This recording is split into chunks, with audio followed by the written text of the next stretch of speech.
찬송가 423장입니다. 찬송가 423장.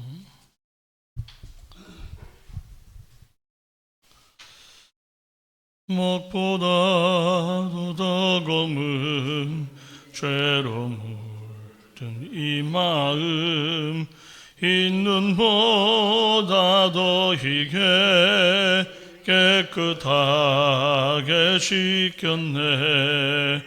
주의 보혈 흐르는데 믿고 뛰어나가. 주의 은혜 내가 입어 깨끗하게 되었네. 모든 의심 걱정과 두려움이 사라져 슬픈 탄식 변하여 깊은 찬송 되었네. 주의 보혈 흐르는데 믿고 뛰어나가. 주의 은혜 내가 입어 깨끗하게 되었네. 세상 부귀 영화와 즐겨하던 모든 것, 주를 믿는 내게는 분토만도 못하다. 주의 보혈 흐르는데 믿고 뛰어나가. 주의 은혜 내가 입어 깨끗하게 되었네. 나의 모든 보배는 저 천국에 쌓였네. 나의 평생 자랑은 주의 십자가로다. 주의 보혈 흐르는데 믿고 뛰어나가.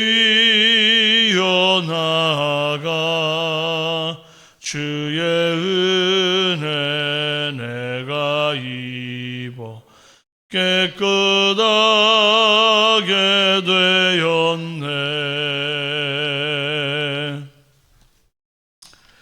사도신경으로 신앙 고백 드리겠습니다. 나는 전능하신 아버지 하나님 천지의 창조주를 믿습니다. 나는 그의 유일하신 아들 우리 주 예수 그리스도를 믿습니다. 그는 성령으로 잉태되어 동정녀 마리아에게서 나시고 본디오 빌라도에게 고난을 받아 십자가에 못 박혀 죽으시고 장사된 지 사흘 만에 죽은 자 가운데서 다시 살아나셨으며 하늘에 오르시어 전능하신 아버지 하나님 우편에 앉아 계시다가 거기로부터 살아있는 자와 죽은 자를 심판하러 오십니다. 나는 성령을 믿으며 거룩한 공교회와 성도의 교제와 죄를 용서받는 것과 몸의 부활과 영생을 믿습니다. 아멘. 오늘 우리에게 주신 하나님의 말씀은 이사야 29장 15절에서 24절입니다. 구약성경 1000페이지 이사야 29장 15절에서 24절까지 말씀 교독합니다. 자기의 계획을 여호와께 깊이 숨기려 하는 자들은 화 있을진저. 그들의 일을 어두운 데서 행하며 이르기를 누가 우리를 보랴 누가 우리를 알랴 하니. 너희의 패역함이 심하도다. 독이 자기를 어찌 진흙같이 여기겠느냐. 지음을 받은 물건이 어찌 자기를 지은 이에게 대하여 말이기를 그가 나를 짓지 아니하였다 하겠으며 빚음을 받은 물건이 자기를 빚은 이에게 대하여 이르기를 그가 총명이 없다 하겠느냐. 오래지 아니하여 레바논이 기름진 밭으로 변하지 아니하겠으며 기름진 밭이 숲으로 변하지 아니하겠느냐. 그날에 못 듣는 사람이 책임을 들을 것이며 어둡고 캄캄한 데에서 맹인의 눈이 볼 것이며 겸손한 자에게 여호와로 말미암아 기쁨이 더하겠고 사람 중 가난한 자가 이스라엘의 거룩하신 이로 말미암아 즐거워하리니 이는 강포한 자가 소멸되었으며 오만한 자가 그쳤으며 죄악의 기회를 엿보던 자가 다 끊어졌음이라. 그들은 송사로 사람에게 죄를 씌우며 성문에서 판단하는 자를 올무로 잡듯 하며 헛된 일로 의인을 억울하게 하느니라. 그러므로 아브라함을 구속하신 여호와께서 야곱 족속에 대하여 이같이 말씀하시되 야곱이 이제는 부끄러워하지 아니하겠고 그의 얼굴이 이제는 창백해지지 아니할 것이며 그의 얼굴은 내 손이 그 가운데에서 행한 것을 볼 때에 내 이름을 거룩하다 하며 야곱의 거룩한 일을 거룩하다 하며 이스라엘의 하나님을 경외할 것이며 마음이 혼미하던 자들도 총명하게 되며 원망하던 자들도 교훈을 받으리라 하셨느니라. 아멘. 네, 반갑습니다. 오늘 부끄러움을 쓰시는 하나님이라는 제목으로 함께 은혜 나누겠습니다. 사람은 보는 눈이 없다고 느끼는 순간에 다른 사람이 되어 있는 경향이 있습니다. 그런데 오늘 본문에 나오는 사람들이 그런 사람들보다도 한 수 위에요. 이 사람들은 하나님의 눈까지 속이려고 하는 경향을 보입니다. 15절에 자기의 계획을 여호와께 깊이 숨기려 하는 자들은 화 있을진저 그들의 일을 어두운 데서 행하며 이르기를 누가 우리를 보랴 누가 우리를 알랴 하니 오늘 이 새벽에 아무도 보지 않는 자리에서 나는 어떤 사람인지 그리고 그런 우리를 하나님이 어떻게 다루시는지 함께 말씀 앞에 서는 시간이 되기를 원합니다. 먼저 계획 단계에서부터 하나님께 엽주는 사람이 되어야 합니다. 15절에서 예루살렘의 정치 지도자들에게 하시는 말씀인데 이 사람들이 하나님께 숨긴 것이 무엇인가? 자기의 계획입니다. 보통 우리는 저지른 죄를 숨기지 않습니까? 그런데 이 사람들은 아직 저지르지도 않은 것, 그러니까 머릿속 계획 단계에서 하나님을 따돌리고 있어요.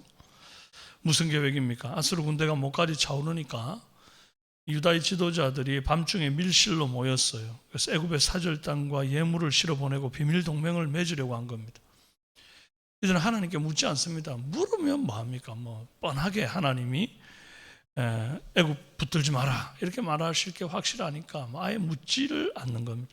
근데 여러분 이게 남의 이야기가 아니에요. 우리도 그렇습니다. 사람들이 지금이 마지막 기회다 이건 반드시 잡아야 된다 이렇게 말하면 막 마음이 급해지죠. 시간이 없다 급하다. 그래서 일단 급한 대로 기도할 겨를도 없이 계약부터 합니다. 도장 찍고 대출 받고 살 거 다 사고 그 다음에 이제 기도 들어가죠. 하나님 이번에 잡은 기회 복 주세요. 순서 거꾸로가 된 거죠. 자녀 진로도 마찬가지입니다. 학부형 커뮤니티가 거의 절대적인 어떤 그 진리인 것처럼 따라합니다. 벌써 자녀 교육에 대한 내 계획 다 서 있고 또 이미 시작했고 또 과정 중이고 한참 달려와 놓고서는 하나님 우리 아이 이 길 인도해 주세요. 축복해 주세요. 내가 이미 결정 다 해놔놓고 결제 도장 받으러 가는 이게 옳으냐 이 말이에요. 의논은 다른 사람들과 다 하고 하나님 마지막에 결제 도장만 찍는 분으로 세워두는 거. 유다가 딱 그렇게 했다 이 말입니다. 그런데 하나님이 정말 참을 수 없어 하는 대목이 바로 그 다음이에요. 이 사람들이 밀실에서 뭐라고 그럽니까? 누가 우리를 보랴? 누가 우리를 알랴? 보시겠어? 아시겠어? 근데 잘 보면요, 이게 계시겠어가 아닙니다. 하나님 계시겠냐, 안 계시겠냐를 가지고 따지는 게 아닙니다. 하나님 계신 걸 인정하는 거예요. 믿는 겁니다. 성전에도 나갔고 제사도 드립니다.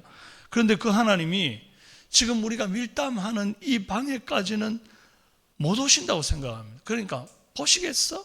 아시겠어? 그래서 하나님 16절에서 탄식하십니다. 16절 너희의 패역함이 심하도다. 토기장이를 어찌 진흙같이 여기겠느냐. 지음을 받은 물건이 어찌 자기를 지은 이에게 대하여 이르기를 그가 나를 짓지 아니하였다 하겠으며 빚음을 받은 물건이 자기를 빚은 이에게 대하여 이르기를 그가 총명이 없다 하겠느냐. 진흙이 지금 하고 있는 말이 뭡니까? 첫째는 그가 나를 지지 아니하였다. 이거 소유권을 부정하는 거 아닙니까? 내 인생 내가 만들었다는 겁니다. 내 학벌, 내 재산, 내 사회적 입지, 내가 새벽부터 저녁까지 땀 흘리면서 뛰었기 때문에 여기까지 이만큼 했다. 둘째, 그가 총명이 없다, 그런 말을 하잖아요. 이건 하나님의 판단력을 무시하는 겁니다. 하나님의 지혜를 얕보는 겁니다. 쉽게 말하면 하나님, 제 사정 제가 제일 잘합니다. 기도해서 될 일이 있고 사람이 뛰어야 할 일이 따로 있지요. 이렇게 하나님 보실 일, 내볼 일, 하나님이 할 수 있는 일, 내가 할 수 있는 일, 하나님께 아랠 일, 아닐 일, 이런 걸 내가 내 기준으로 막 이렇게 탁탁 나눠 놓고 종교적인 쪽으로 딱 하나님 앞에 드릴 것만 드리고 나머지는 내가 그냥 알아서 하겠다는 그런 방향입니다. 팀 켈러 목사님이 당부 하나님이라는 책을 쓰면서 아주 무서운 지적을 했습니다. 집 나간 둘째 아들만 아버지를 떠난 게 아니라 집에 남아 순종하던 맏아들도 아버지를 떠나 있었다. 어떤 부분에서냐? 맏아들의 순종은 아버지를 사랑해서가 아니라 아버지를 자기 뜻대로 움직이기 위한 수단이었기 때문이다. 그는 아버지를 섬긴 게 아니라 아버지를 관리한 것이다. 이렇게 말합니다. 굉장히 저는 합당한 얘기라고 봅니다. 오늘 유다 지도자들이 딱 그랬습니다. 성전은 다녀요. 그런데 하나님을 자기 계획을 결제하는 어떤 순간에 사인 받는 분으로 세워둔 거예요. 여러분 어느 단계에서 주님과 함께 하십니까? 처음부터 계획 단계에서 주님과 함께 하시기를 바랍니다. 실컷 남들 하는 얘기 다 귀담아 듣고 그냥 그게 전부인 것처럼, 지금 안 하면 안 되는 것처럼 기도할 시간도 없이 결정 다 해놔놓고 그래 놓고 하나님 나 도와줘야 됩니다. 하나님 나 여기 인생 걸었습니다. 안 도와주시면 큰일 납니다. 그렇게 하나님을 몰아붙이고 관리하려고 하는 어리석은 신앙의 모습, 우리가 답습하지 아니하고 처음부터 계획 단계에서부터 하나님 앞에 기도로 시작하고 과정도 기도로 세워가고 감사의 기도로 마무리하는 저와 여러분 되시기를 바랍니다. 다음으로 변화의 주체이신 하나님을 의지해야 합니다. 17절에 오래지 아니하여 레바논이 기름진 밭으로 변하지 아니하겠으며 기름진 밭이 숲으로 여겨지지 아니하겠느냐. 레바논 백향목 숲으로 아주 레바논은 유명한 곳입니다. 백향목은 하늘로 한 30m 이상 곱게 뻗어 올라가는 나무입니다. 그래서 솔로몬 성전 기둥도 왕궁 대들보도 애굽과 아수르 왕의 배와 궁전도 다 이 레바논 백향목으로 만들어졌습니다. 그리고 고대 근동에서 레바논은 가장 크고 웅장한 것의 대명사였어요. 그래서 이사야가 레바논을 말할 때 이것은 어떤 특정한 한 나라를 두고 꼭 얘기를 한다기보다 인간의 교만을 상징하는 말로 쓰고 있는 겁니다.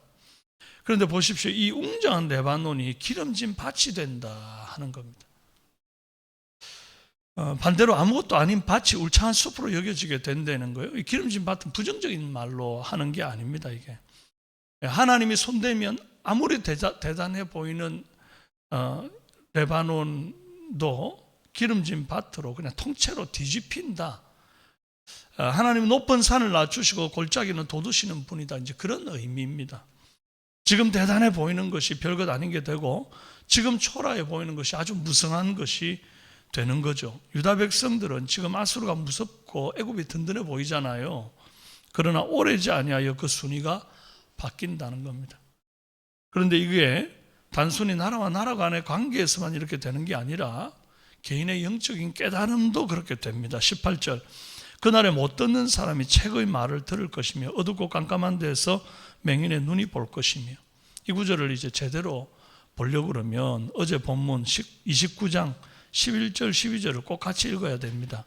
하나님이 봉해진 책 하나를 내밀잖아요.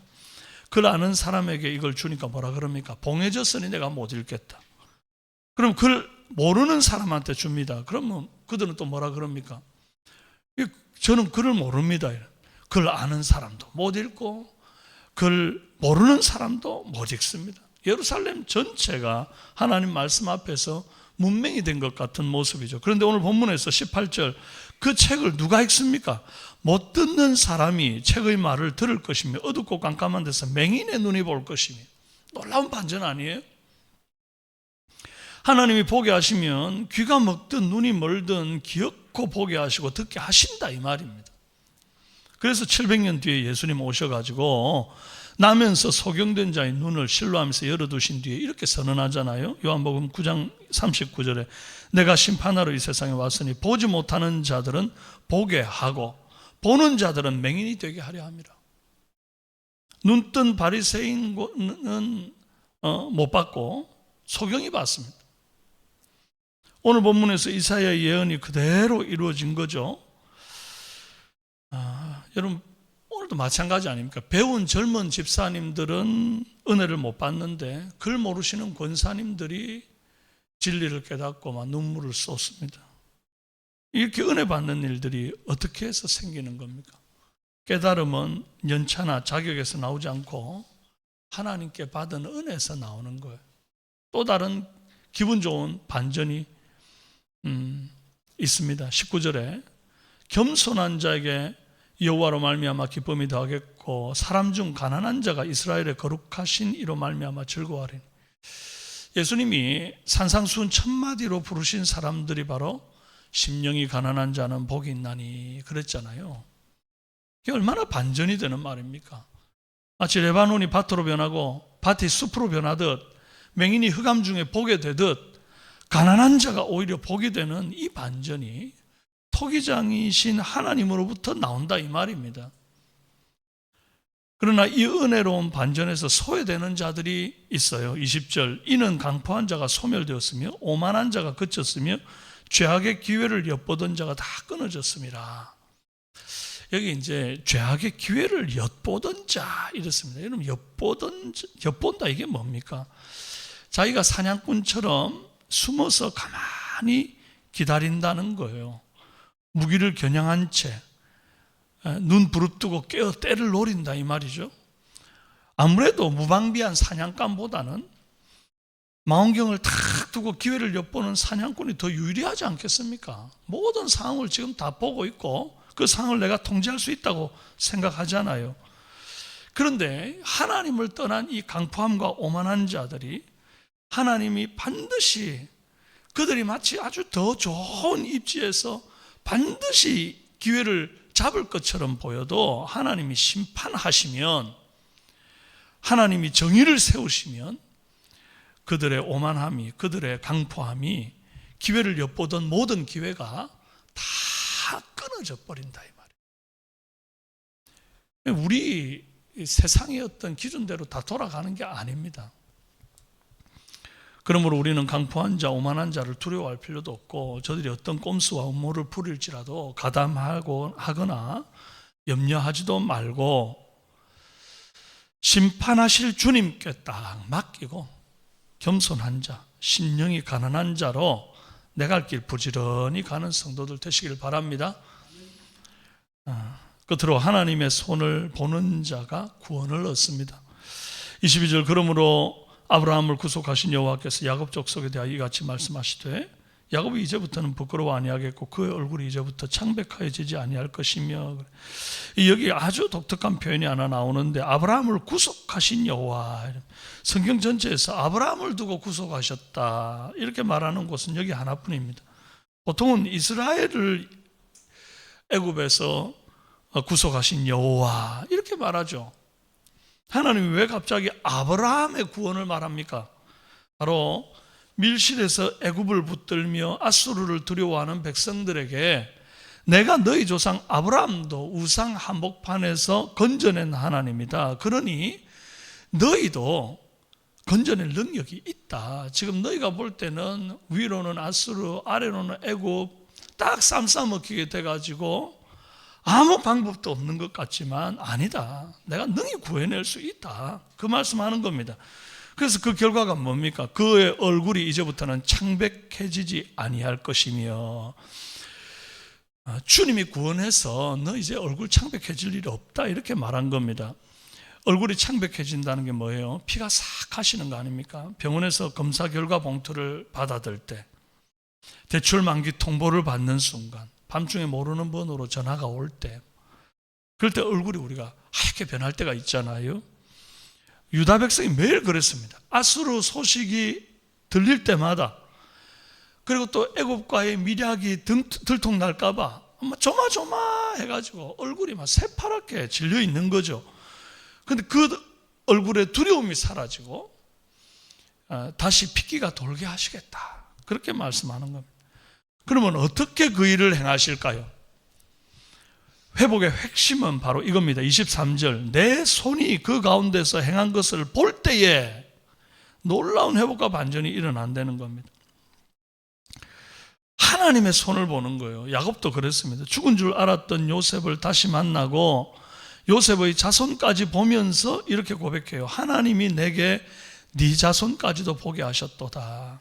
야곱이 자기 인생 돌아보면서 하나님이 일하고 계셨구나를 드디어 보게 된 거죠. 그리고 지난날의 모든 부끄러웠던 과거 속에 이제 그 속에 숨어있던 하나님의 섭리를 발견하고 얼굴을 드는 겁니다. 하나님을 찬송하는 야곱이 되게 되었던 거죠. 그래서 24절에 놀라운 결론이 나옵니다. 마음이 혼미하던 자들도 총명하게 되며 원망하던 자들도 교훈을 받으리라. 아까 16절에서는 예루살렘의 어리석은 정치 지도자들이 하나님을 향해 뭐라고 그랬어요? 그는 총명이 없다, 하나님이 뭘 모르신다라고 했던 사람들이 마지막에 오히려 총명을 얻어요.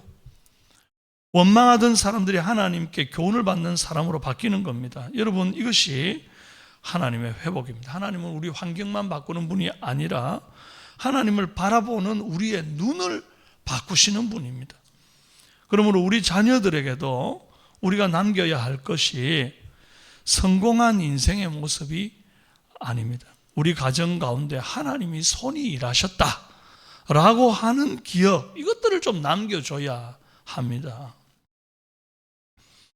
내 얼굴이 다시 밝아지는 것으로 끝나는 게 아니라 우리 자녀들이 그것을 보고 하나님은 거룩하시다 고백하게 하는 것, 그것이 우리가 누릴 참된 회복인 줄로 믿습니다. 사랑하는 성도 여러분, 내 계획을 하나님께 숨기려고 하지 마십시오. 결정 다 해놓고 도장만 받으려 그렇게 나올 게 아닙니다. 첫 자리, 계획하는 그런 기획의 단계에서부터 벌써 회실 첫 자리에 하나님을 모시고 기도하시기를 바랍니다. 그리고 과정도 기도하고 마무리까지 처음부터 끝까지 주님과 기도하며 나아가는 은혜 있기를 바랍니다. 토기장의 손 안에 있는 진흙이 세상에서 제일 안전하고 세상에서 제일 영광스러운 줄로 믿습니다. 여러분, 혹시 지금 여러분 가운데 얼굴이 창백해질 만한 어떤 위기의 상황을 맞이한 분 계십니까? 걱정으로, 억울함으로, 감당 못할 소식으로 핏기가 가셔 있다면 내 삶에 일하시는 주님의 구원의 손을 바라보시고 그 손을 붙드시기를 바랍니다. 주님만이 여러분의 얼굴에 핏기를 다시 돌려주실 분인 줄로 믿습니다.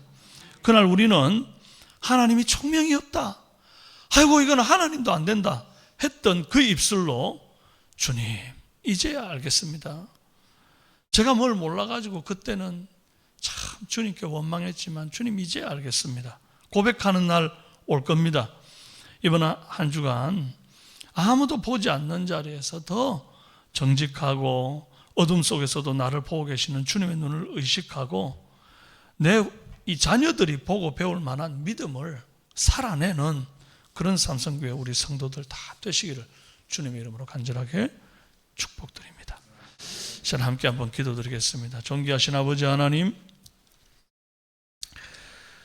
하나님을 처음 계획 단계에서부터 기도의 자리에서 만나고 과정도 기도로 나아가고 또 최종 결말까지 하나님이 지어주시는 그런 은혜로운 우리 삼성교회 성도님들 다 되게 도와주시기를 원하나이다. 그럴 때 주께서 모든 우리의 부끄러움을 씻으시고 우리 얼굴을 창백해 하는 모든 일 가운데 구원의 손으로 역사하사 회복하시고 씻으시고 고치실 줄로 믿습니다. 하나님, 오늘도 이 하루를 살아갈 때에 하나님 보지 않는 것처럼, 하나님 모르시는 것처럼 살아가는 인생이 아니라 어디에 있든지 우리 주님 다 알고 계시고 다 보고 계시는 줄로 믿고 그 주님 앞에 투명한 모습으로 나를 내어놓고 동행하는 은혜 있도록 역사하여 주시옵소서. 오늘도 직장에서 사랑하는 성도들 지켜주시기를 원하고 가정에서도 하나님을 경외하는 은혜가 있도록 도와주옵소서. 육신이 연약한 우리 성도님들 병상에서 주님을 바라보는 은혜 있고 속히 회복을 얻는 귀한 역사 있게 도와주옵소서. 예수님의 이름으로 기도합니다. 아멘. 하늘에 계신 우리 아버지, 아버지의 이름을 거룩하게 하시며 아버지의 나라가 오게 하시며 아버지의 뜻이 하늘에서와 같이 땅에서도 이루어지게 하소서. 오늘 우리에게 일용할 양식을 주시고 우리가 우리에게 잘못한 사람을 용서하여 준 것 같이 우리 죄를 용서하여 주시고 우리를 시험에 빠지지 않게 하시고 악에서 구하소서. 나라와 권능과 영광이 영원히 아버지의 것입니다. 아멘. 네, 오늘 수요일 기도 제목으로 함께 기도합시다. 올해 가정마다 하나님의 은혜와 성령의 기름 부으심이 충만하도록 우리 성도님들의 직장과 생업에 번창을 주시고 직장 속의 그리스도인으로 승리하게 하시고 환우들 치유와 회복을 주시고 오늘 특별히 수요 예배가 있사오니 말씀 전하는 설교자에게 은혜를 더하시고 또 이제 가을이 되어 다시 시작되는 중보기도, 목요전도, 엘리맹복학교 성경연구원 사역 가운데 하나님 역사하셔서 불같이 바람같이 임하시는 하나님의 귀한 은혜 보게 하시고 특별히 이달 마지막 주 토요일에 우리 사랑하는 청장년 멸려회가 1일 수련회를 갔습니다. 우리 청장년들 참 어린 아이들을 또 키우고 양육하면서 또 직장생활까지 해가면서 신앙생활을 할 때에 이것이 참 힘들고 어렵고 지칠 때가 많은데 그들에게 새 힘과 새 능력 주시고 은사를 부릴 듯하게 하시고 역사해달라고 간절한 마음으로 기도해 주시기를 바랍니다. 그리고 여러분의 개인을 기도를 드리시다가 자유롭게 돌아가시길 바랍니다. 기도합시다. 주여